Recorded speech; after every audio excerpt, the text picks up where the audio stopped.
Hey, I'm Jim Search, and welcome to Understanding Upstate. It's a podcast dedicated to exploring what makes upstate New York such a unique place. Each week, my co-host Rob Adler and I dive into a new upstate topic to better understand what's up upstate. And today, I have to say, I'm always excited for every episode, Rob. However, I can tell you right now that I am at a fever pitch because I get to talk about one of the most prolific rap labels and groups in a short time too. Right? And I would say under 15 years have really done a lot of incredible work in terms of rap and in terms of reimagining the landscape of what rap music looks like from upstate New York. And, you know, it's very awesome to really see them kick the door open in the way that they have. And of course, I'm talking about none other than Griselda Records, which, you know, again, I can't say enough how dope it is to see dudes from Buffalo really push the culture forward. And I was lucky enough to actually get to have a conversation with one of the members of Griselda recently, and we'll talk about that a little bit.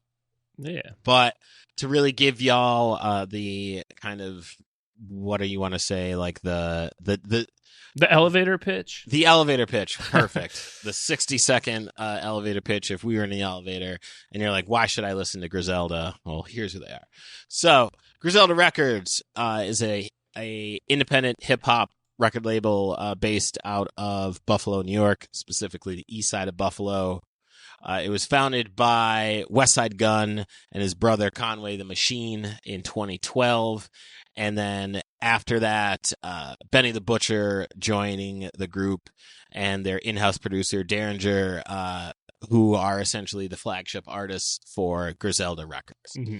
Now, I first caught wind, it's funny, because I first caught wind of Griselda from the Combat Jack show, rest in peace, Combat Jack, in 2016. Can you, for any of I think a lot of our listeners are hip hop fans, but for anyone who isn't, can you just give another? I'm just going to make you do so many elevator pitches today. Quick elevator pitch on Combat Jack show. Like who was Combat Jack?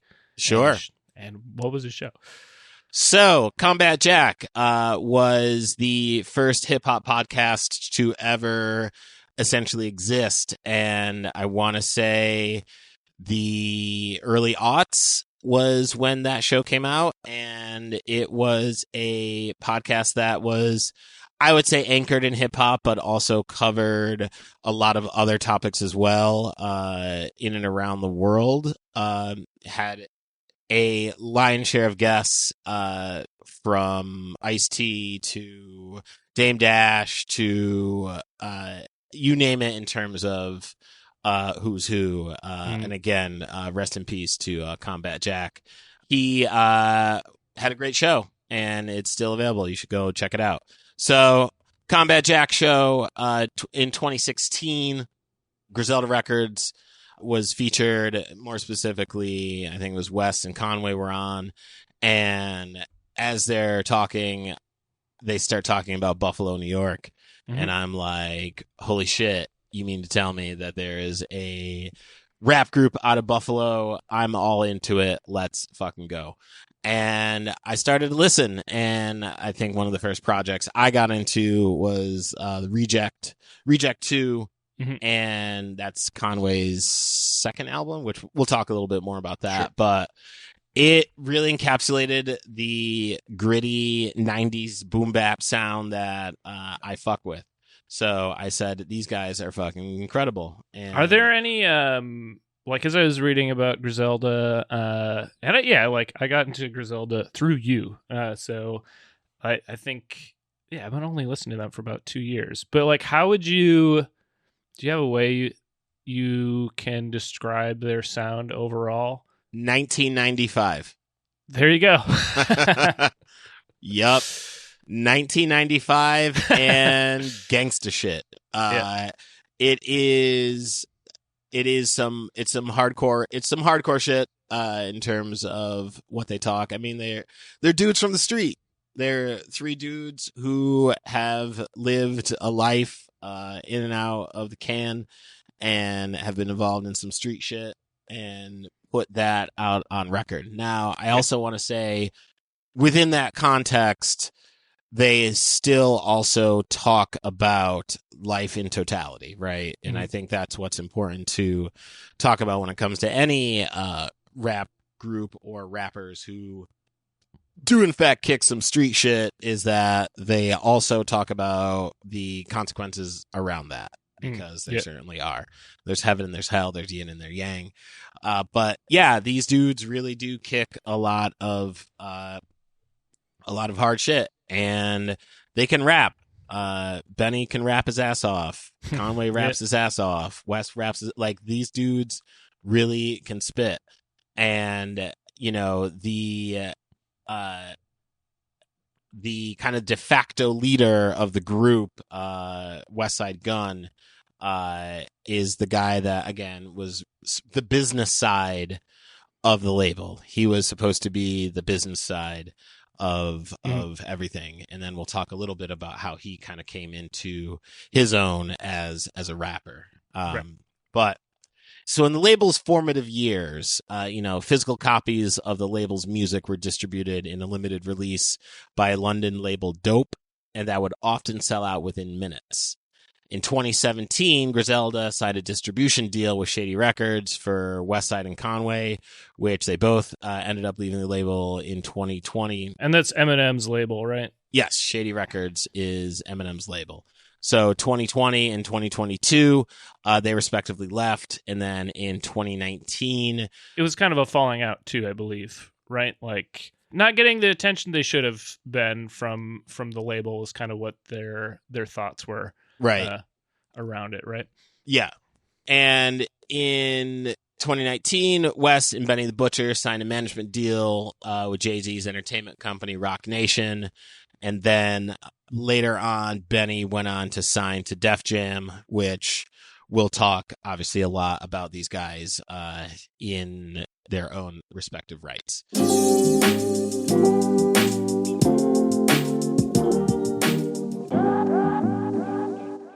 Let's jump in with Westside Gunn, a.k.a. Fly God, a.k.a. Hall, as in Hall and Nash, or WSG, has released 5 studio albums in addition to an extensive catalog of mixtapes. And when I say extensive, I mean we're talking like, if I had to shoot from the hip right now, I want to say there's probably like 15 or 20 different mixtapes. When I said at the top of this that they're one of the most prolific groups that I've seen, I wasn't kidding. Yeah. And I think just in terms of where we are in terms of music and what can be distributed so quickly, is that, you don't have to go to a studio to knock out a project. You could do it at your house, and there you go. Not just prolific though, like, it's good, right? Anyone can put out a ton of shit, right? Sure. It's like the quality level, the like distinctness of their voices and style it's all so well honed, and it's great. Like, it's impressive. And again, this is all in a little over 10 years, 10, 15 years that they've been able to do this, and like, they're still doing it. And doing it. And in addition to that too, I think it's important to say that like they really hit their stride, and really, I think, were in the know in terms of music way before year 15. We're just saying that they've been killing it for 15 years, but even before that, I mean, like 2016, I think, was when they really started to have the buzz that they had. Or I'm talking strictly on like this is kind of the difficulty in talking about them, right? Like, they're a group, they're a record label, they're individual members. As a record label, and I guess his group. I don't even know. Like the label itself and what they've done together and with other artists is a little over 10 years. And all the pre-work that goes into that. There's right. Yeah, And they didn't just appear, right? sure. Yeah. And, definitely like, I have some of even like Benny's earlier stuff from like 2005, 2006. So, I mean, as with any, musician or any rap artist, it's like they've been in the mix or they've been in the know for 15, but have been at it for longer than that. Yeah. Right. Like, so anyway, so Wes' career as a rapper really started to revitalize in like 2006 because, like I was saying before, he was kind of the business side of the label, and Conway was the guy that was the flagship artist in 2005, 2006. Well, in that year, 2006, Conway gets shot, which left him kind of fucked up in the game. And then 2006, when their cousin Machine Gun Black, Benny's brother, was killed, Gunn stepped up and started to put out music. So he became something of his own rapper, which wasn't necessarily the plan. Right. But it worked and has continued to work. And I mean, to really look at his career and look at like just how not only is it just rap, it's fashion, it's an art gallery in Buffalo. Like the dude he's a true entrepreneur. Yep. So I was reading one interview with all three of them, and the interviewer is like, you guys aren't so much as like developing music as you are developing like IP, intellectual property. Like you're doing so much. And I'm like, yeah. yeah. We are. I mean, yeah, it's it's so cool, and it's very dope to see just the entrepreneurial spirit and the brand of Griselda take its own and go deeper than rap, deeper than music, right? Like from merch to all the shit that they've put out. Like it is what you do today as a musician is you're pushing your brand. You're pushing more than just your music. So back to Wes's kind of career and start. After he starts in the game, or after he gets into the game more as a rapper, over the next few years, he released a steady stream of mixtapes and EPs, including multiple sequels of Hitler Wears Hermes, which was a play off of The Devil Wears Prada. He releases his official studio album debut, Fly God, March 11th, 2016. And that was my first introduction to his work. Mm-hmm. It really is one of those moments where like I remember where I was when I got it and when it first came out, and I'd never heard anything like it. And I would say that was, to me, is one of my favorite albums out of the Griselda crew, because I mean there's so many to pick from, but that one was a really dope project front to back.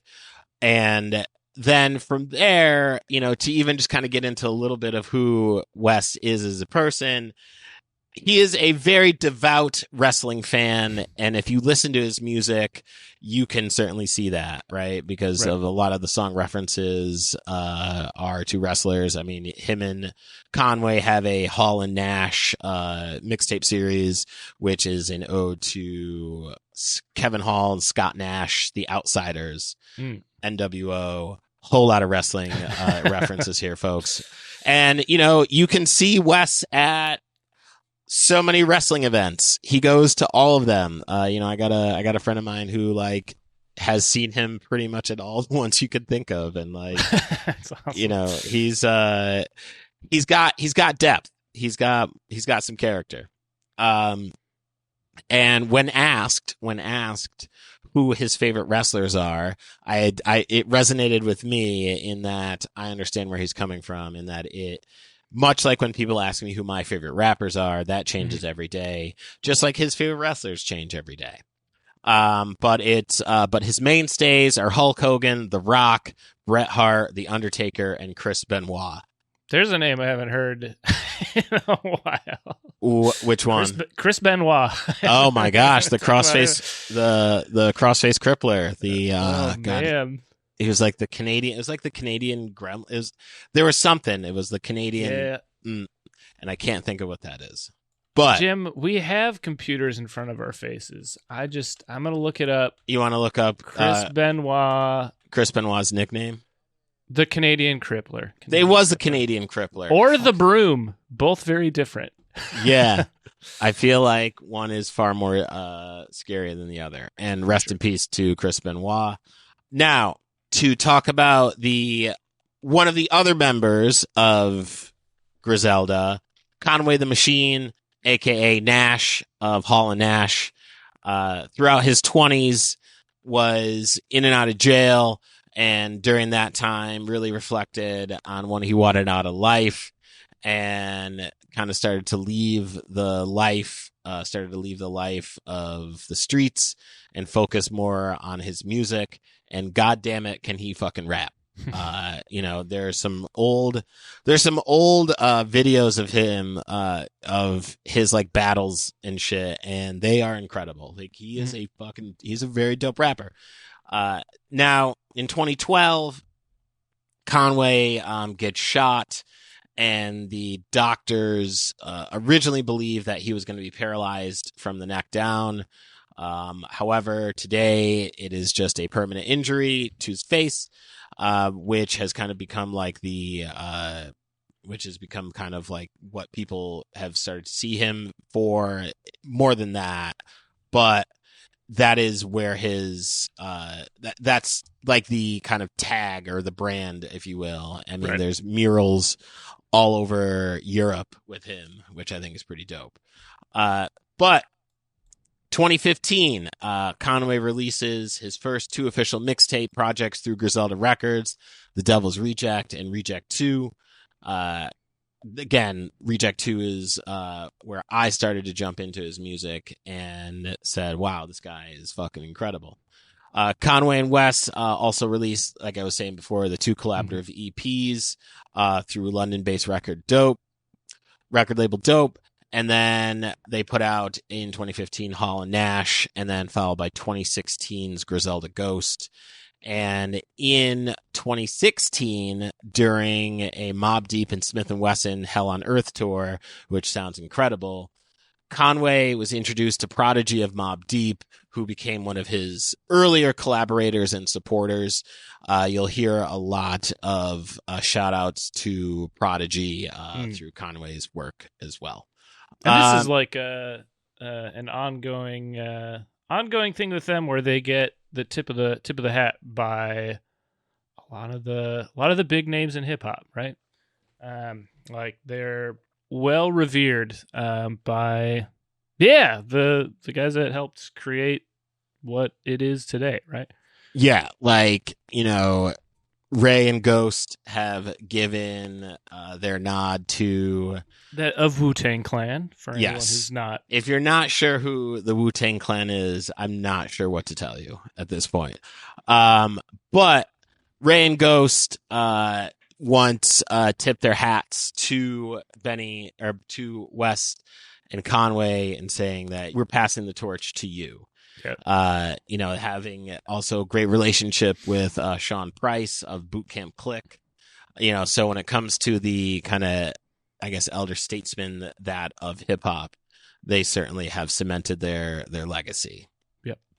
And speaking of the nods from the gods, in 2019, Conway, Benny, and Wes released their first single with DJ Premier titled Headlines, which doesn't get any bigger than DJ Premier in terms of production, in my humble opinion. I'll back that up.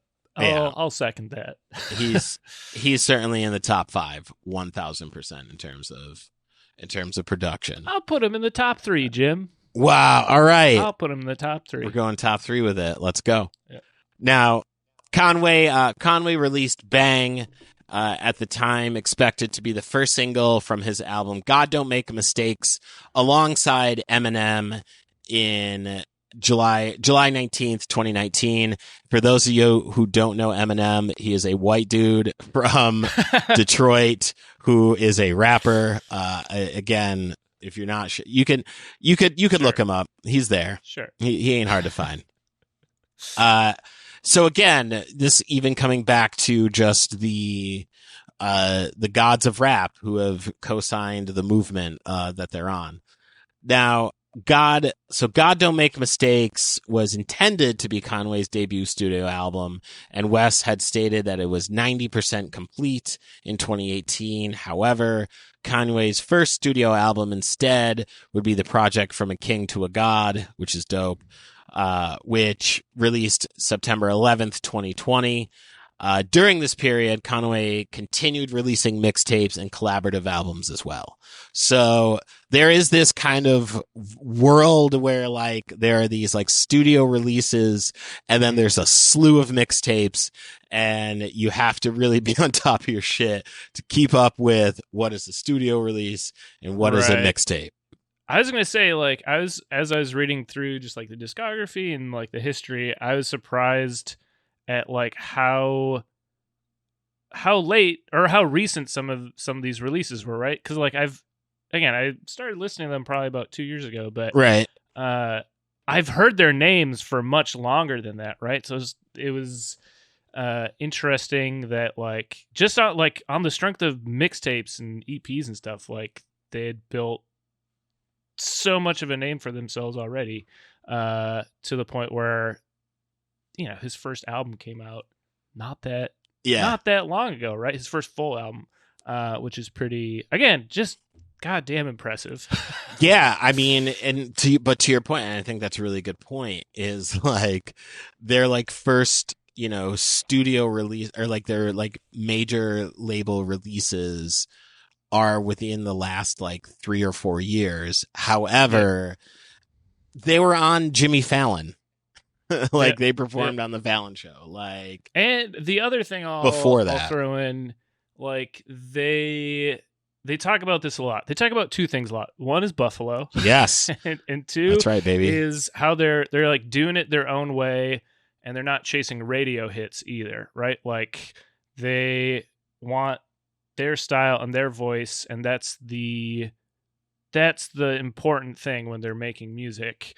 And it's not about chasing radio hits, and they keep, at least in the interviews I read and saw, like they keep iterating that point where like we don't have a radio hit and we're on Jimmy Fallon, like we're doing it our way, and they're like proud of that, as they fucking should be. Like it's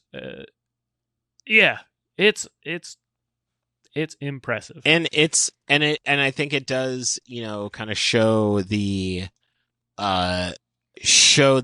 world that like, yeah, you know, you don't necessarily have to have a radio hit, right? Yeah. Like you don't have to have the quote unquote mainstream exposure to sustain. I would say fuck sustaining. Like these dudes are making a shit ton of money. Yeah, they're thriving. Yeah, they're doing really fucking well. I mean, and again, it circles back to what we were saying at the top of the show, but like from like the merch that they sell to, you know, the art galleries that Wes has opened up, to the, you know, the line of weed that Benny's putting out, like all this shit is ways that they've pushed their brand, you know, so it is impressive.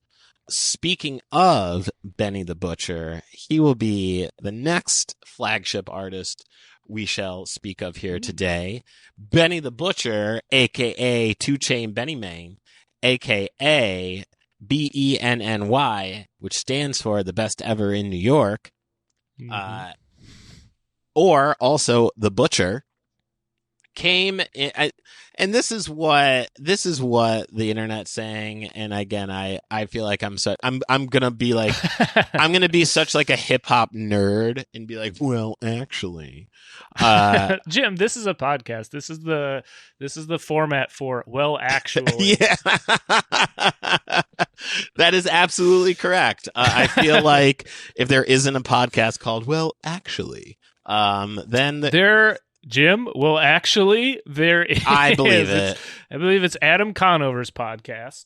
And again, that doesn't. Oh, I'm sorry. It's well factually, so it's a stupid pun, but like it's the same guy. I was gonna say, and knowing Adam's body of work, and that's his brand. That's kind of who he is. And also shout out to him and his show Adam Ruins Everything, and all the work he has done with the Writers Guild, etc. Yeah, and famously a big fan of Buffalo. Yeah. He posts. He was doing some shows up there, which home of Griselda Records. We brought it back. Good job. Yeah, I was gonna say we took a little veer off the road, and this is what's called God level podcasting, guys. This is, you know what I mean? I mean, you are from a king to a pod. Damn it, Jim! You fucking beat me to it. I was just gonna say that. This is why we make a good team. Yeah, I was gonna say this is the Hall and Nash of podcasting.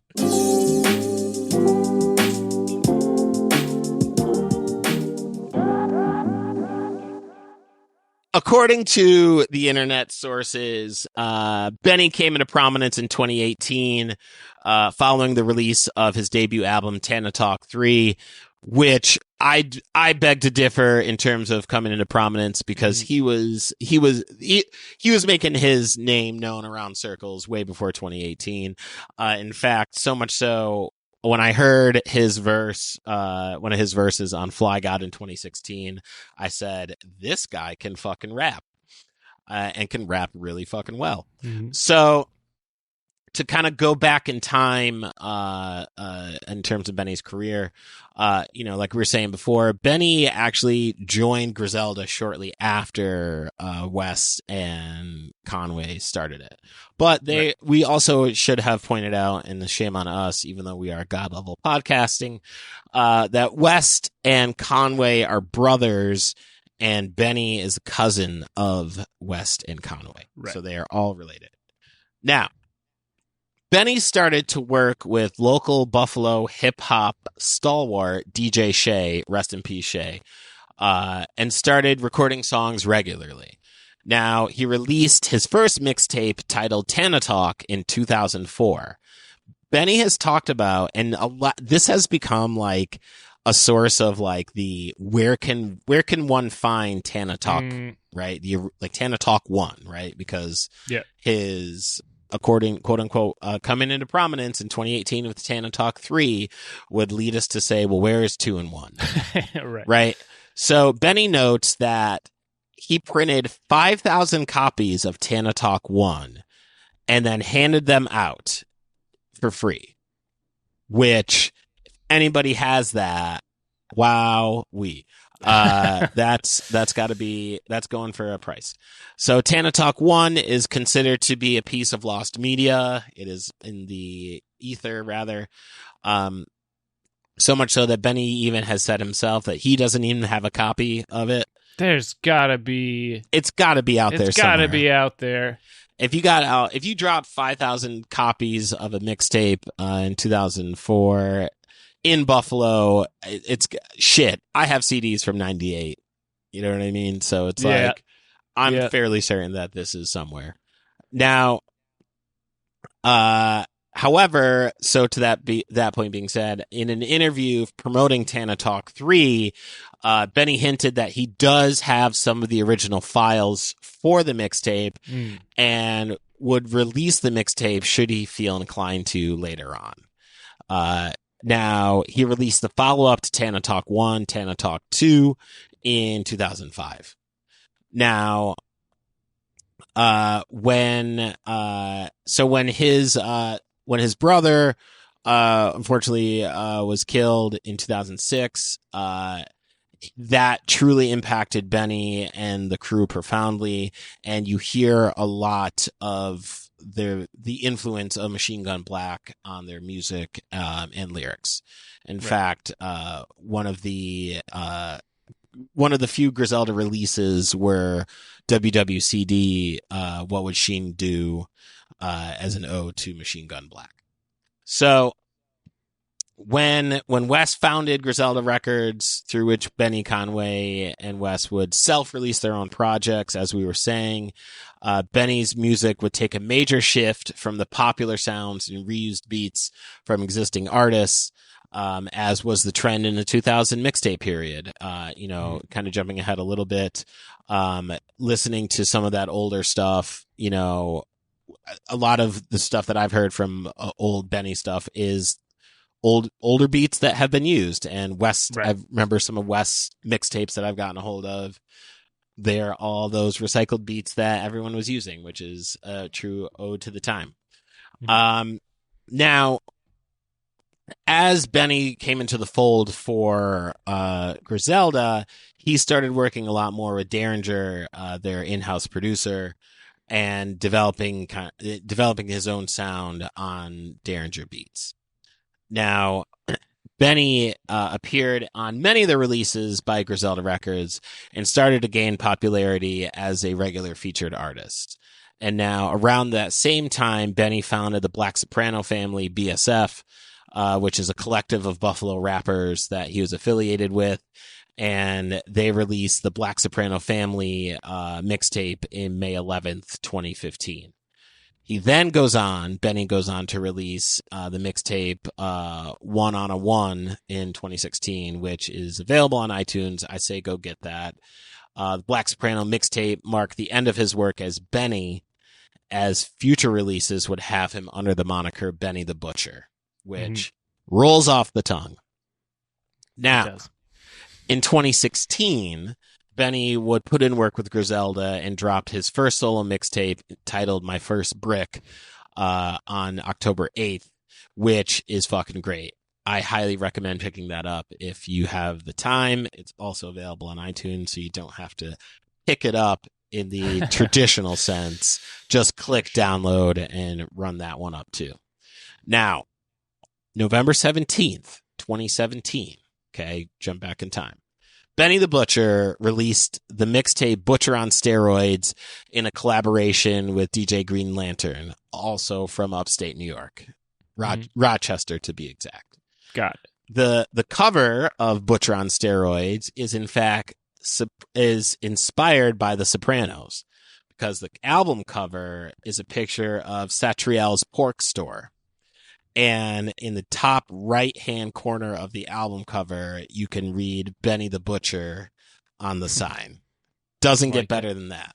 Yeah. There you go. Fucking incredible. There you go. Black Soprano Family, The Sopranos, Chef's fucking kiss. Now, this mixtape was part of a series of mixtapes that Green Lantern was creating alongside Griselda record members. So they all had like a steroid theme, right? So there's More Steroids, which was Conway, and then Wes has another one of a similar moniker. All of them are great.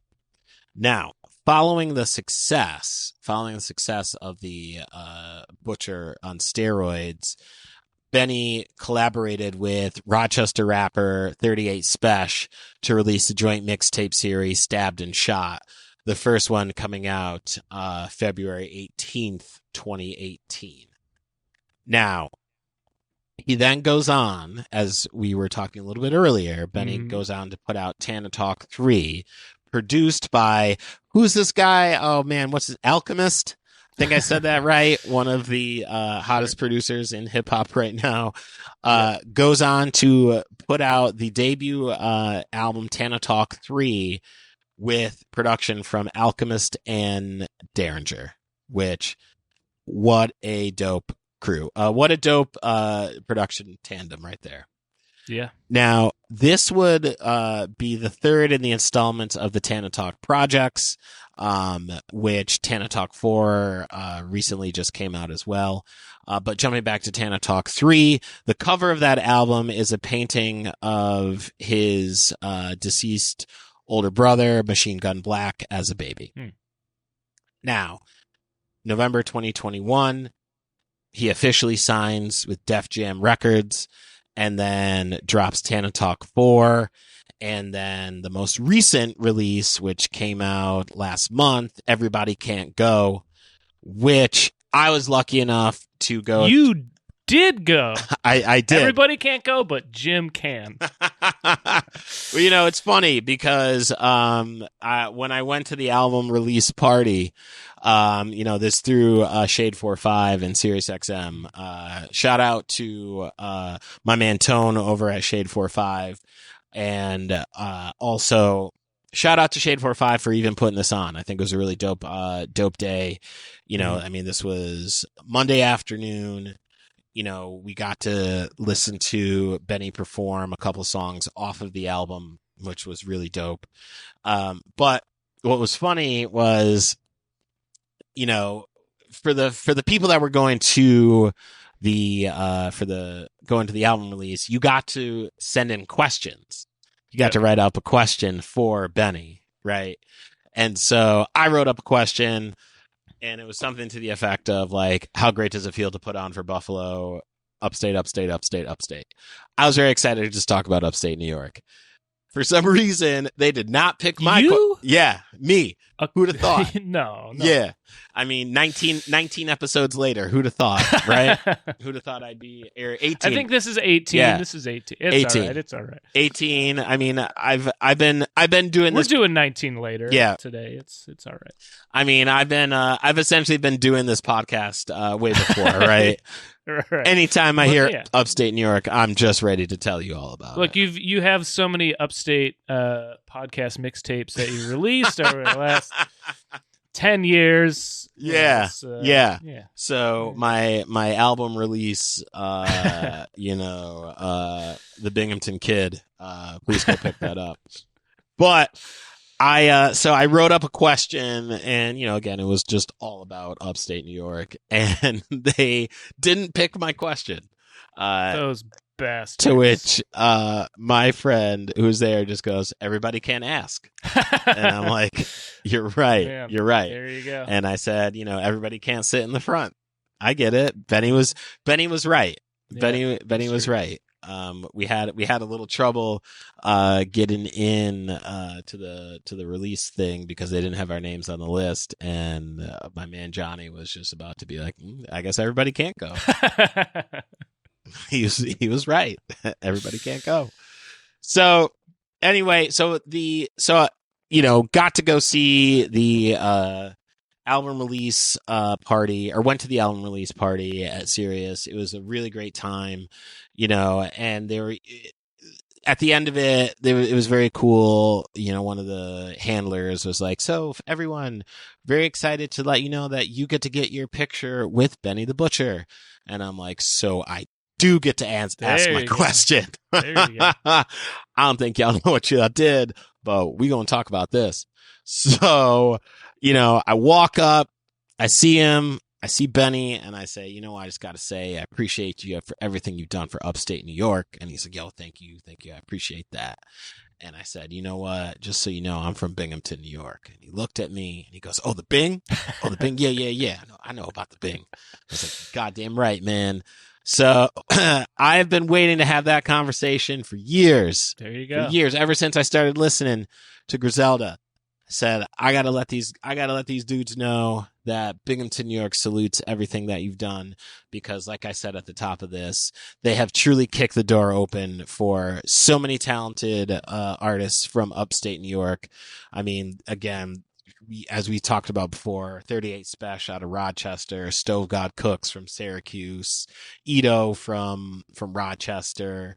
I mean, there's a lot of very talented dudes, and there's so many more that are on the way up that I don't even know about. Yeah. So Griselda, in my opinion, would really the dudes who who kicked that door open and didn't compromise or change what they talked about in order to get there, which brings into the final point that I have about all this is the influence, the upstate New York influence that they have on their music. Yep.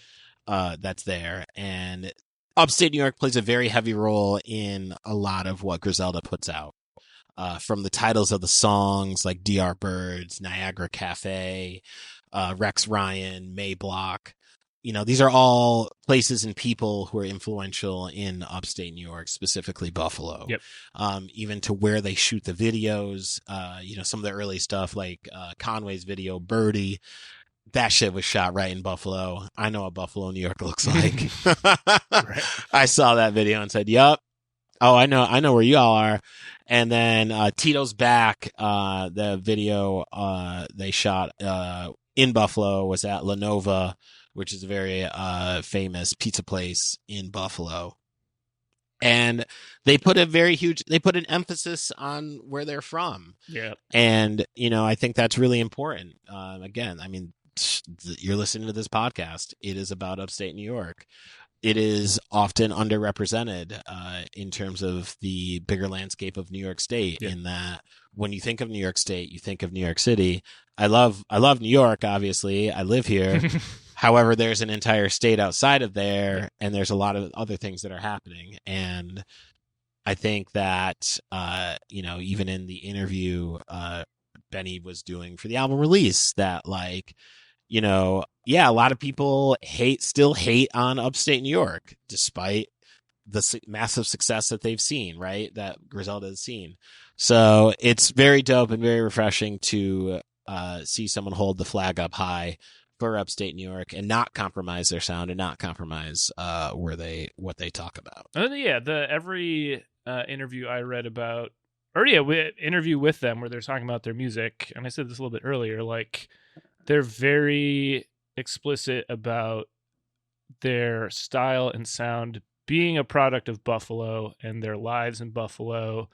And in a similar way, like we had our Rick James episode many moons ago where Rick James didn't feel like he found his like real sound until he made, I think it was Street Sounds or Street Songs. I can't remember. I think it's Street Sounds. Yeah. That album that like infused his Buffalo experience, right? And if you look at any interview, both Rick James and Griselda, they all kind of talk about Buffalo's influence on their music in a similar way. And Griselda, like we referenced it in that Rick James episode too, like they've reflected on that too, that like connection that not only do they have to Buffalo, but to like Rick James, and like there's a lot of interesting parallels there, right? And even like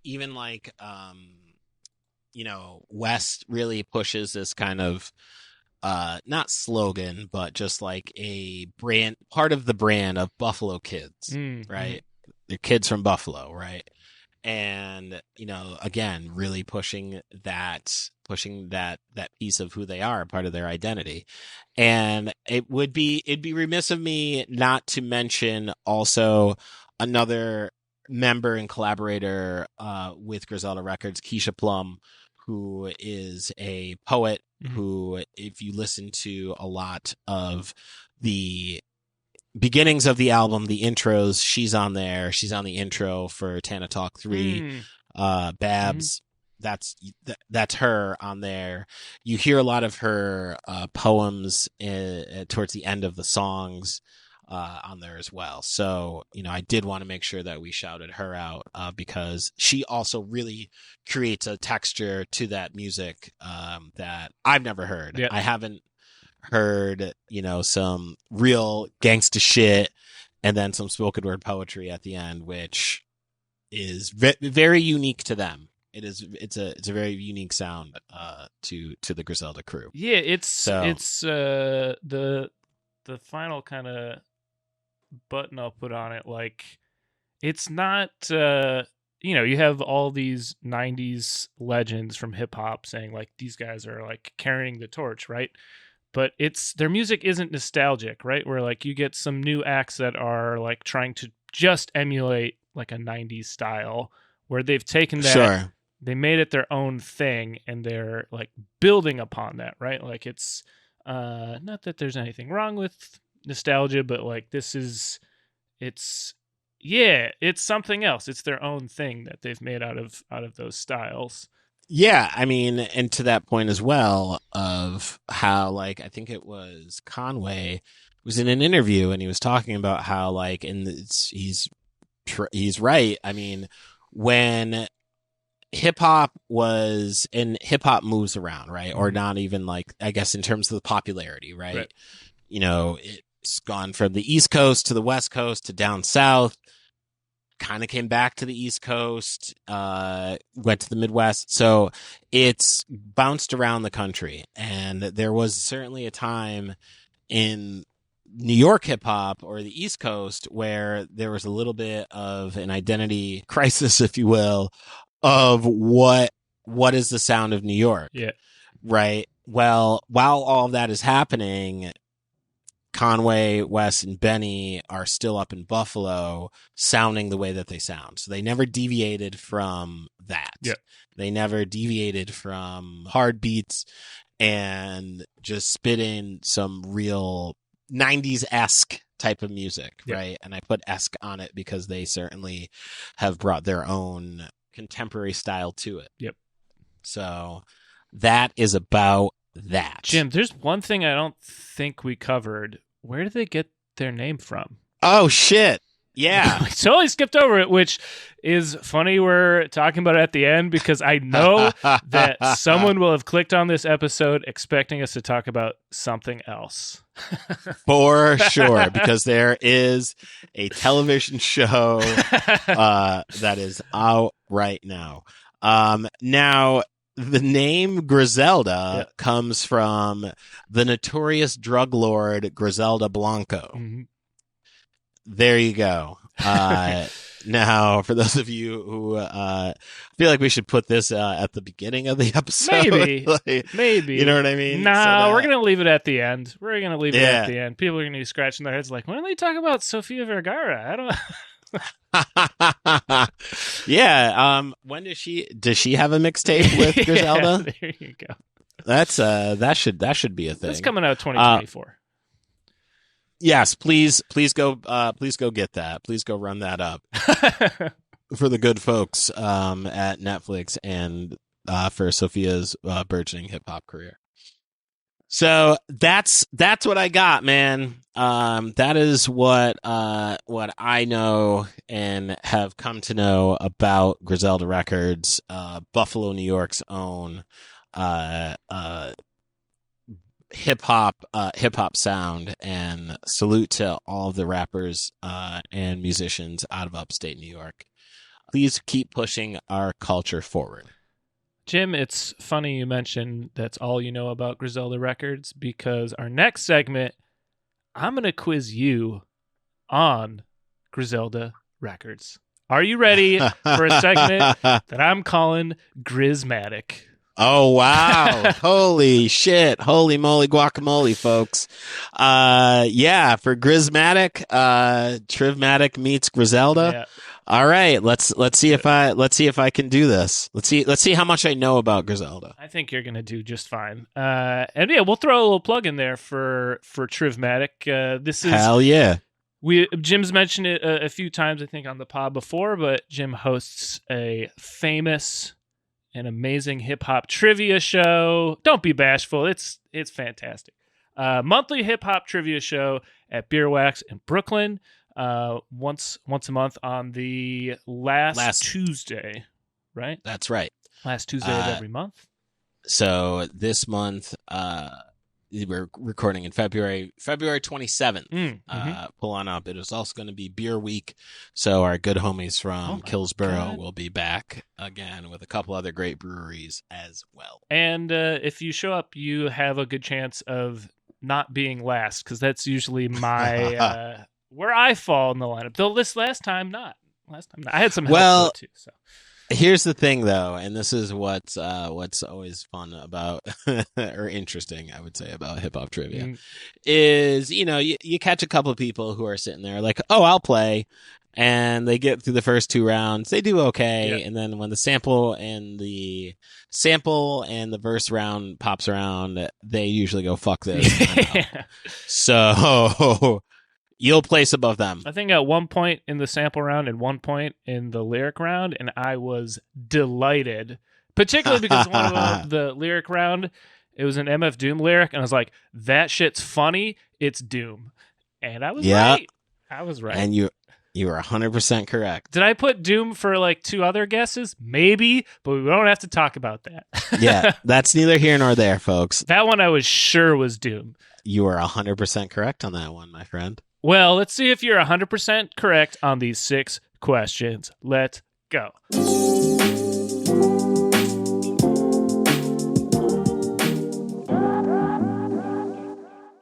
All right. Question. Some of these are true or false. Some of these are fill in the blank. This first one is going to be fill in the blank. They are not organized in an order of difficulty. Okay. It's just a mix. Question number 1. Who is regarded as the first lady of Griselda? Ooh, that would be Keisha Plum. Ooh, Jim! It's not. It is Armani Caesar, who was signed in 2020. She has a couple albums with them. The Liz 2. Okay. That I think might be the hardest question. Okay. And I'll say she might be one of my favorite artists on Griselda. Great albums, good production, great fucking lyrics.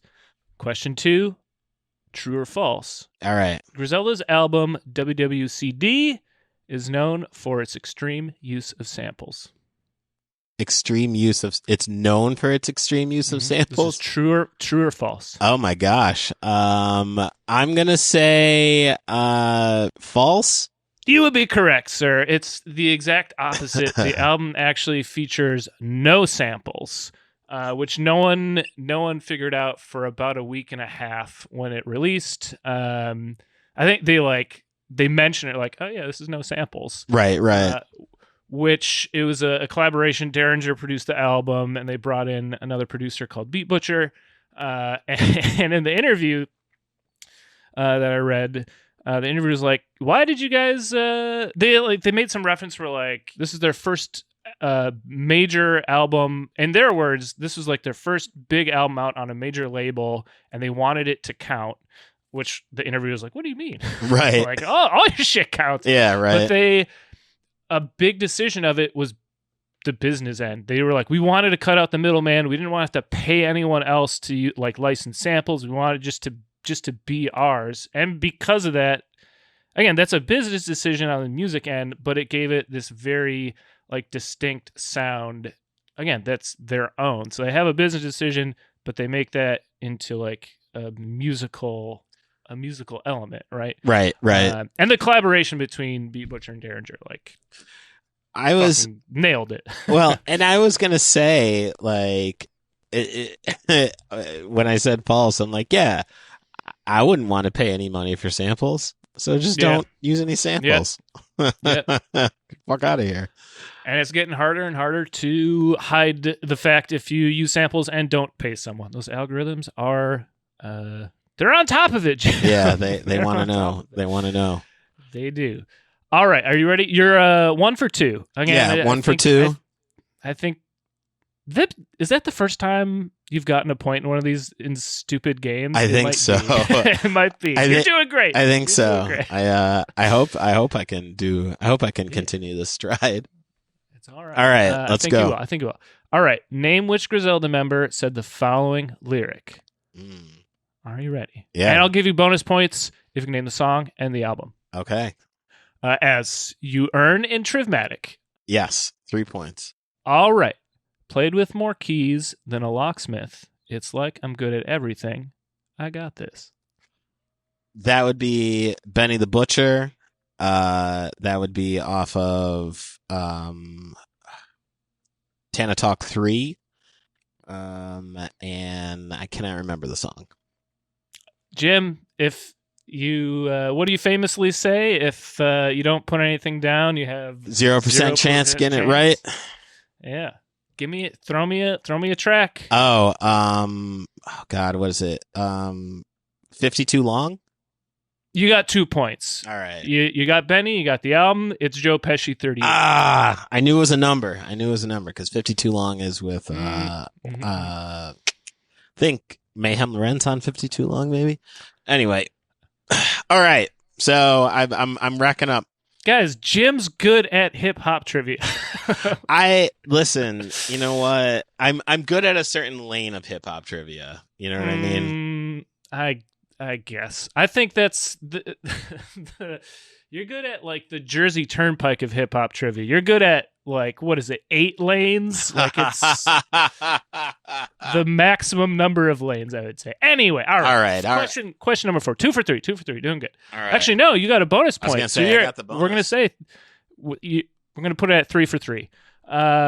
What year did Makami, who we didn't talk about, but he was signed to Griselda for a while, I think kind of helped get the label started. Is that right? He did, and then they had a falling out, and then he reunited with them 2020. Yeah, 2020 for 26 letter. My question is, what year did Makami leave Griselda? And it's multiple choice. Okay. 2017, 2018, 2019, 2020.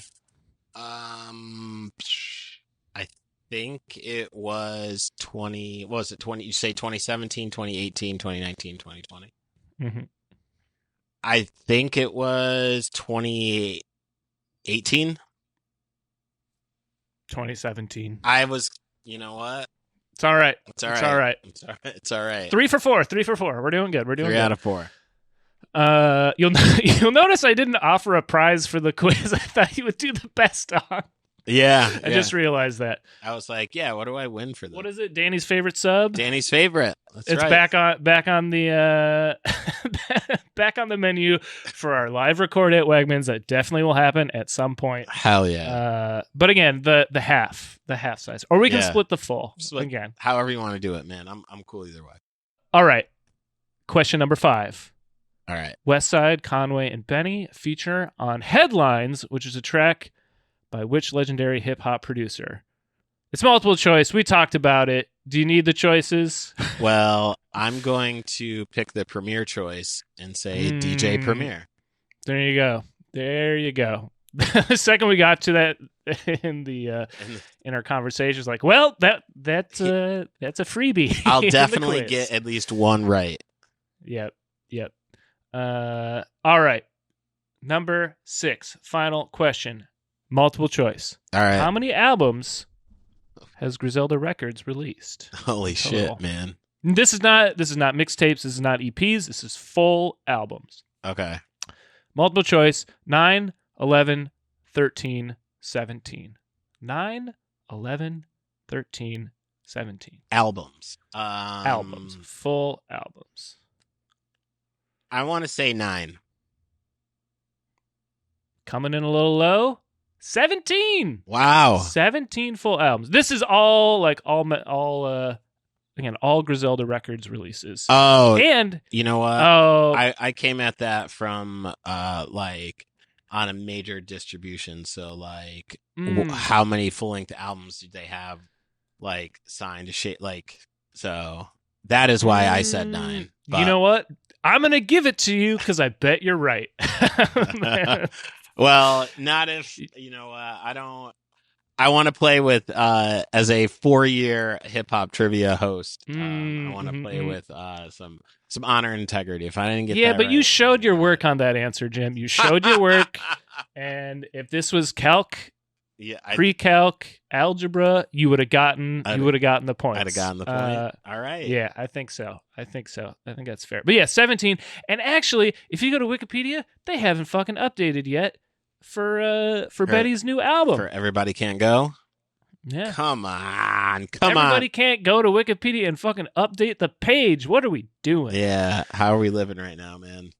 Well, I don't know how we're living, but I do know we are going to be talking about a mix of things next week on Understanding Upstate. That's right, baby. Jim, do you have a riddle for next week?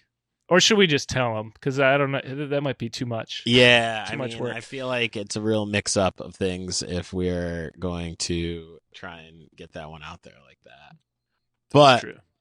What I can say is that you should tune in regardless. regardless of the fact. Make sure you rate, review, and subscribe. Subscribe to the show, man. Subscribe. Yeah, geez. And follow Understanding Upstate on Instagram too. Because we want to fuck with y'all out there. So go ahead and run that up for us. Por favor. Look, guys, I'm making special Thousand Island dressing content for you guys. Like, you guys. Which, shout out to my man Fred. My man Fred Yeah, over yeah. at Beer Wax. Absolutely. Big fan of Thousand Island He fucks dressing. with it. He made it very clear on that post that It's he fucks true. with it. It's true. There's no doubt about it. Yeah. No doubt about it. While you are checking our custom dressing content, you can also go give us a 5-star rating and a review on Apple Podcasts or wherever you catch your podcasts. If you are doing those two things, you can also throw in a recommendation for something that you would like us to talk about on a future episode of Understanding Upstate, and we will. We've taken suggestions before. And in fact, I might have incorporated a suggestion into next week's episode. So, guys, reach out to us. We're here to talk about Upstate. Hell yeah! If we haven't made that clear, Do you guys think that we like Upstate New York? Do you guys think that we fuck with it? Because sound off in the comments. Sound off the comments. Let us know if you think that we like it or not. Well, while they are sounding off, what sound should they turn on to listen to? Well, listen, here's the deal. Y'all need to turn on, spend all of your money on my album, Upstate Understandings. It is available at jimsearch.bandcamp.com. The link will be in the notes, so go ahead and run that one up. And also, for fuck's sake, it is Black History Month. If you want to be an ally, if you want to show your solidarity in supporting Black artists, then one great way to do that is to buy my album, Upstate Understandings, produced by Rob Adler. Go ahead and do that. And then also go to jimsearchcomedy.com. I have a couple shows coming up, particularly one in upstate New York, March 23rd at Stellar Human. Show's called Stellar Presents. My man Stephen Brown is going to be hosting it. I'm going to be headlining. It's going to be great. Rod Serling will be there. Benny the Butcher will be there. Westside Gunn's folding chair will be there. You're going to see some Keisha Plum is going to open. It's going to be incredible. So please pull up for that. March 23rd, Stellar Human, Binghamton, New York. Doors are at 6:30. Show is at 7. You can buy tickets on Eventbrite. If you buy the tickets on Eventbrite, you will get 30% off in the store the day of the show. So go ahead and do that. My man. In fact, that link for Eventbrite will also be in the show notes. Hell yeah.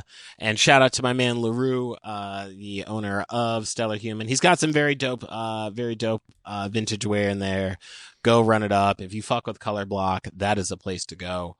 He's got plenty great items to go pick up. So go ahead and do that.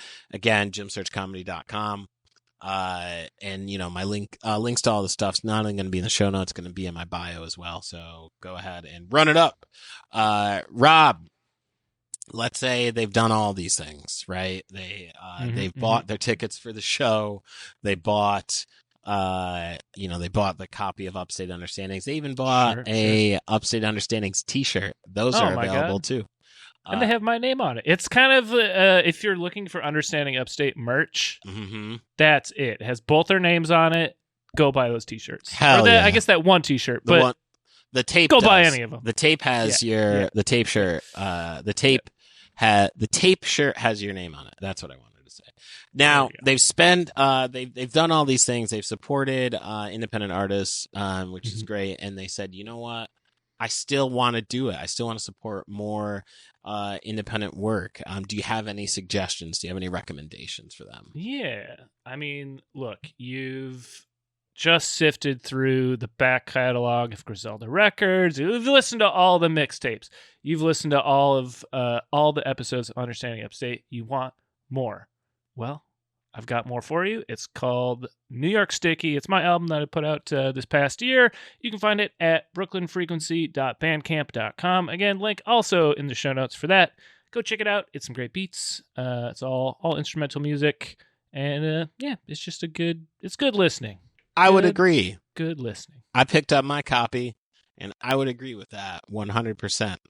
So, again, appreciate y'all for tuning in for this Griselda Records breakdown, so y'all can go out and listen to all things Griselda because they are incredible. Jim, I have a sign off for today. What's that? Let's go. Are you ready? Let's do it. Again, I like to end on a stupid pun, usually, that incorporates the word up. And do I need to explain that at this point? We're like 18 episodes deep. I'm going to stop explaining it. I'm going to stop explaining it. People can just get on board with it. Just get down. On that note, we talked about Griselda today, and I'm going to tell you what, Jim. Our audience, everyone better pull up to this week's episode. That's Benny the Butcher song, if you don't know. Mm-hmm. There we go. He made my job easy this week. It's just like there's gonna be a song with up in the title, and there were many, and that was the best one that fit. Jim, let's get the hell out of here. We gotta record another episode. We're out. Peace. There we go.